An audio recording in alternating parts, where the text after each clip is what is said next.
Warning, this podcast contains spoilers. Warning, this podcast contains spoilers.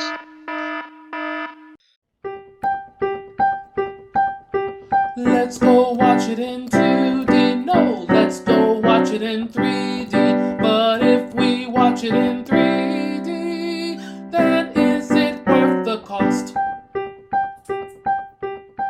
Dad left us a spell to bring him back. And we messed it up.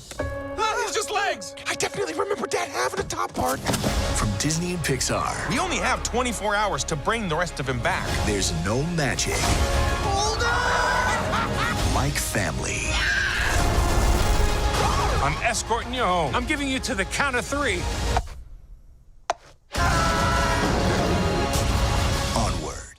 Hello. This is Adolph. I have with me Krista. Hello. And Jake. Howdy. And welcome to the Spoilercast for Disney Pixar's Onward. If you have not seen the movie, this is your opportunity to pause the podcast and come back after you've watched it. If you don't care about spoilers, then continue on. This is your last warning. Warning, this podcast contains spoilers. Warning, this podcast contains spoilers. Alright, with spoilers, Jake, what are your thoughts on Onward? Give just a quick overview. Pretty good. This is probably one of the best Dungeons and Dragons kind of themed movies I've ever seen.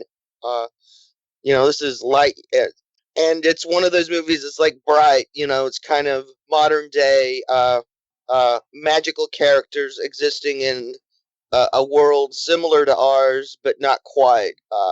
It's a little bit retro because the tech seemed like it was the 90s. But they used a lot of older tech, like 70s, and I'm really getting off track about what this movie's about. It's about two brothers going on a quest to resurrect their father for one day so they can meet him. Mm-hmm.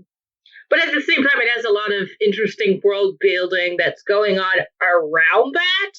Like, I don't know if you noticed in a couple of the shots, there are 2 moons in the sky, which I found an interesting little detail. Oh, there were lots of nice little details.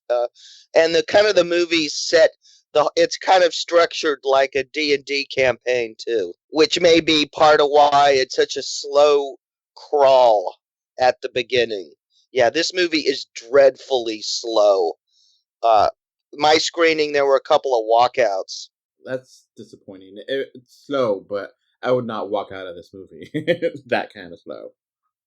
Yeah, but I felt for the parents. They probably had an ADD kid because the kid was like, I'm bored, and was running around the theater. Oh, there was a Simpsons short that was before this. What did you guys think of that Simpsons short? It was okay. I was disappointed that it wasn't in 3D. As near as I could tell, it wasn't in 3D. There have been Simpsons shorts in the past that have been in 3D, but I don't think this one is. No, this one was done.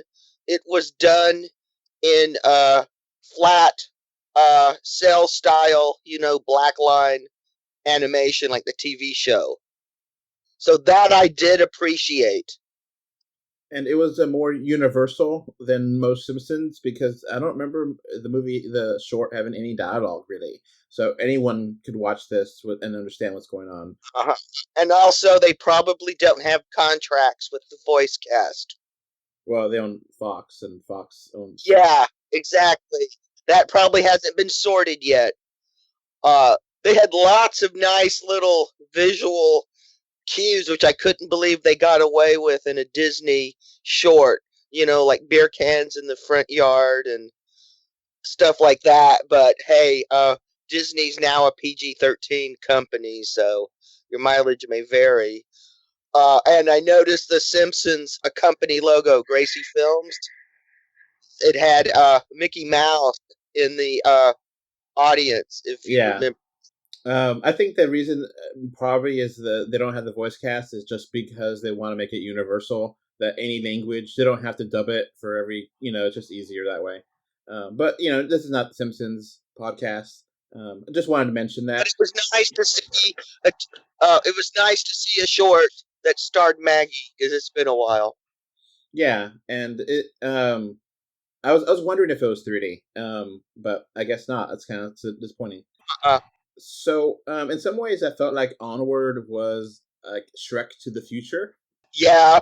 Where it was, honest story and about all these magical creatures and just going to the future or present. And I like the cast. I like the cast a lot. You have Chris Pratt here. You have can't remember his name. Spider-Man, the current Spider-Man. Tom Holland. Yeah. And the mom. And not to get political on here, but she reminded me of Amy Klobuchar, senator. Yeah. So they go on a mystical quest because they find a spell for their dad to come back to life, and they only get like half of them back, the bottom half. And I was surprised how much they were able to get out of having just the legs and the feet, and the animation and having that communication between dad and son worked out, and it was kind of funny and cute at the same time, and it worked better than it should have. Oh, there are lots of cartoons that have the adult characters. You only see them from the legs, the waist down. And even, I don't know if you've ever seen Cow and Chicken. Once they zoomed back, and none of the adults had tops. They were just kind of hollow, no top, just legs. I mean, it was free. But they took this kind of trope in cartoons, like Tom and Jerry. You didn't see the adult. In the Peanuts, you just hear them go walk, walk, walk. They just took that idea of just the legs and ran with it. I thought it was really clever and really put new life into a really old animation trope. Now, one thing, I don't know if you guys caught this, they use a filmmaking style that I really love. It's where they introduce a concept or an idea, and then later in the movie, they pay it off. And it feels like they really thought things through for a lot of things. Yeah, this is actually a pretty well-structured storyline. Like that's like that Chekhov's gun concept of they mentioned the gelatinous cube early on, and then it ends up showing up later on. Yeah, I had only one problem with the cube. Okay, if this is a cube that dissolves everything, then why were there other bits of bone and armor in it still? I mean, I know why, because to make it visually interesting. But right now, the fact that I'm nitpicking on that little detail just tells you how good this movie is. Yeah, I think it was just that it destroys all organic material, and maybe bones take longer, or whatever. Yeah, it was there for visual interest and to mentally make you think, ooh, dangerous, because I see bones and armor, so death and destruction. And, they did this again and again, and I appreciated it.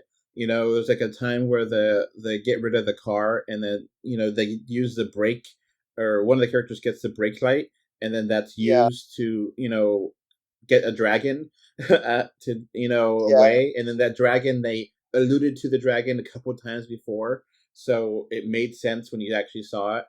I really love that kind of thing where you get to see the payoff for things they introduce and later on to make sense, Yeah, and pour one out for Guinevere.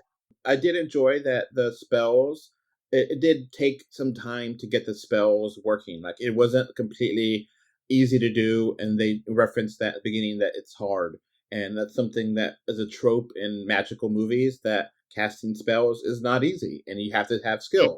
But at the same time, it's kind of funny that, like, something that was so hard that most of society abandoned it, this dude learned in one day, basically. True. But you have to remember, if this society is mirrored on our own, most people today don't even know how to make Chex Mix or Rice Krispie treats. And I could make them when I was 3 years old. So maybe it's just a simple fact that it's not that hard. It just is kind of hard, and You have to take effort and concentration and think. And since I don't want to get added at for political reasons, I'm going to not take that thought further. It was interesting though that it was like a lot of traditional ideas. It's like, oh, you got to remember the past. The past is good, and we're forgetting the past. And I don't know if that theme was like, if that was like a theme they were trying to get into, that we're forgetting that traditional values or something. I don't know. It was kind of a weird message there. Well, no, it's a thing. We got to remember the way we did things in the past. I agree with it a lot because we tend to like throw away technologies and stuff because sometimes the way we did things in the past are actually better than the way we do them now. Not everything. And I noticed their love of old tech, like cassette decks and really into tapes. So the journey, the quest, I thought was really fun. I was laughing a lot, and the ending made me cry, and it hit me hard. I was not expecting it to. I knew what was going to happen. That eventually he's going to see the dad, and that it looks like the time's going to run out. But how they actually delivered on it, I enjoyed a lot. Yeah, well, when I saw the pictures of the dad, my first thought is, well, I now know what John Krasinski would look like as an elf. Krista, do you got anything else you want to throw in there? I mean, so like the ending was actually, I was fully expecting it to make me cry, and it actually didn't really. Like we have this cute little twist where he has like this checklist of all the things he wants to do with his dad, and he realizes there are all the things he's done with his brother. I thought that was kind of cute, but it didn't that was the biggest emotional moment, I think, and it didn't really have, I don't know, maybe it's because I'm an older sibling and not a younger sibling that I didn't get that as much, but I think the payoff was mixed. Yeah.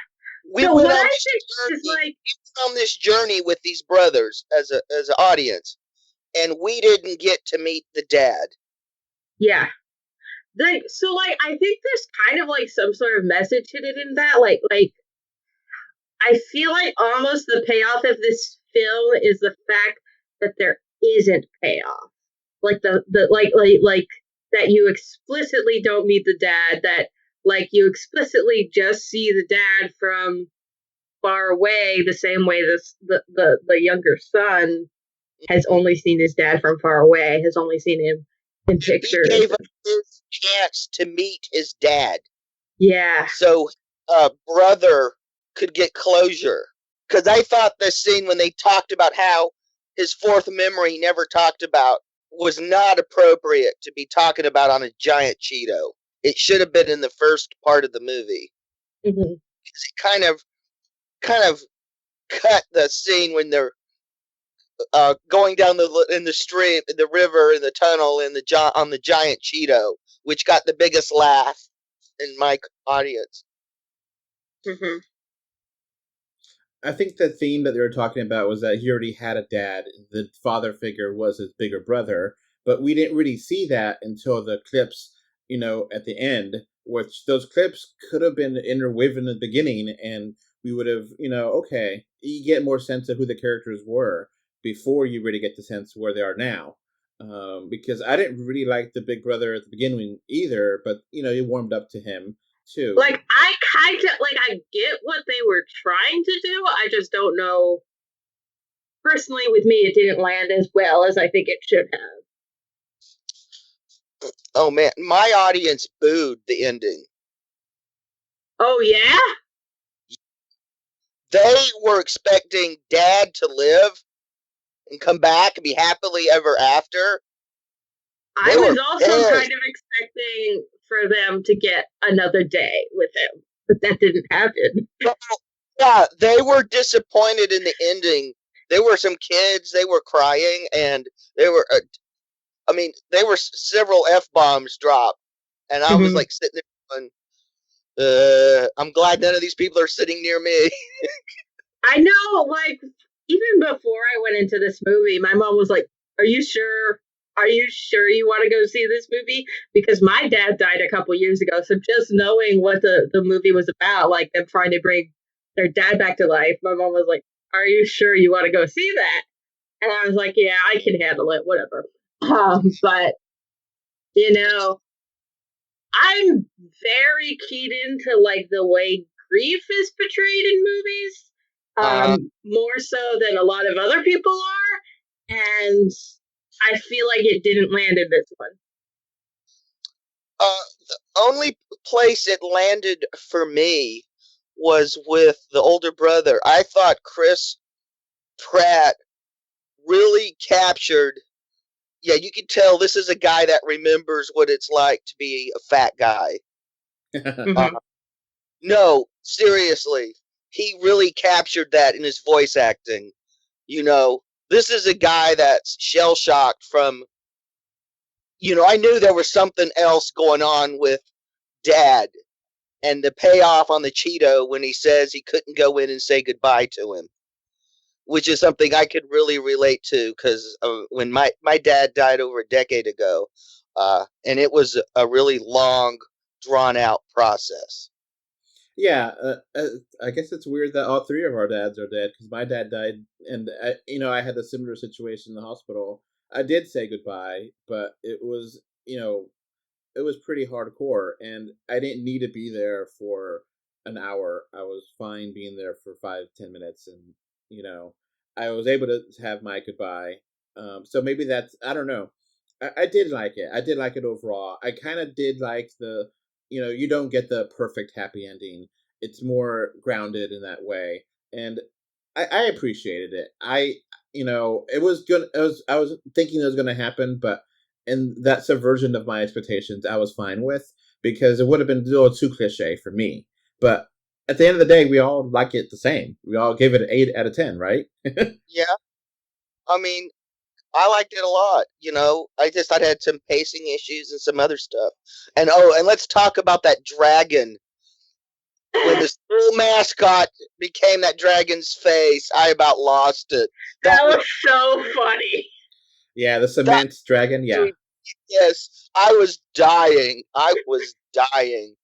Oh, and another scene that really got me was the Manticore. When she's standing around, what have I done? What have I turned my history into? I kind of think that reminded me. I wonder if Bob Iger says that looking around the Magic Kingdom before he stepped down. So that was a bear, a bat, and a scorpion together, or what was that again? Well, I love this. Part lion, but it definitely looked part bear. But wait, what is a manticore? Like she specifically mentions what it is, but I already forget. Yeah, manticore is a mythological species that doesn't show up that often. But I remember scorpion because that paid off beautifully in the pawn shop.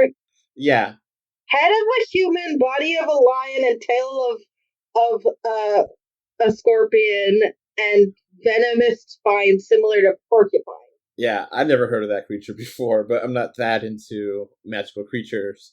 But yeah, the pawn shop was funny because both the payoff and then the mom being sweet and actually paying it off and not just like taking the sword and be like screw that, and then the fairies being biker fairies. It was fun, and I could really relate to having problems driving and merging being terrifying when I was young, and I totally related to that. I could relate to Tom Holland learning to drive. I am in this situation right now. I have to take my driver's test, and I'm so terrified. Oh, my sympathies, because traffic is so much worse now. Oh, you have my sympathies. Okay, cool. I guess that's a good summary of our spoiler-filled thoughts on Onward. I would definitely want more of this. I definitely would be happy if this became a Disney Plus TV show, or if this became a sequelized franchise. I'm definitely game for this. There's a lot of things where this movie could go, more magical, modern world. It's worth your time. It's original, for God's sake. It's not a sequel to something else, or a remake or whatever. This is an original Pixar. Yeah, this is a better version of Bright than Bright. All right, Krista, do you have any final thoughts? Yeah, I agree. Go see it. The magic. What's interesting is the magic isn't really well established. So there's like a lot of magical rules that, like, you know, maybe they could see their dad later on if they find another spell or something like that. So it's like there's a lot of open possibilities. All right, I guess that's it from us. Before this podcast wraps up, I want to thank my patrons. Thank you, Kano3D and Mr. Bengal 5 for your financial support on patreon.com. So that's going to be it for this podcast. Thanks for listening. You can find 3D or 2D on Facebook, Twitter, YouTube, Pinterest, Instagram, and more. Just look for 3D or 2D. Links are in the info box. If you want to send us listener mail, our email address is email3dortwo@gmail.com. Thank you for either listening or watching this podcast. Goodbye. Bye. Bye. Goodbye. Bye, everyone.